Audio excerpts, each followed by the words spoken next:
Hindi na nakapalagpang isang street-level individual matapos maaresto sa ikinasang bypass operation ng Burauen PNP sa Barangay Arado, Burauen, Leyte. Magbabalita dyan si Patrolwoman Maria Elena Singian.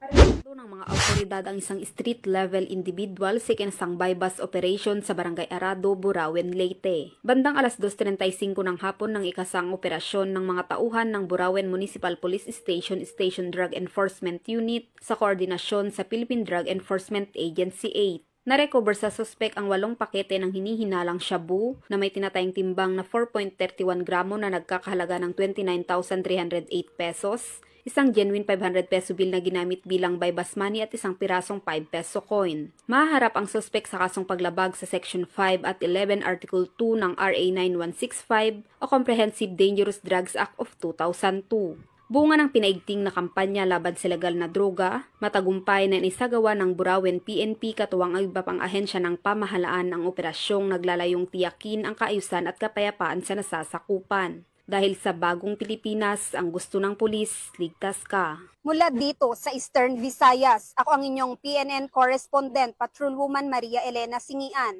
Alagad ng batas, tagataguyod ng Balitang Pulis.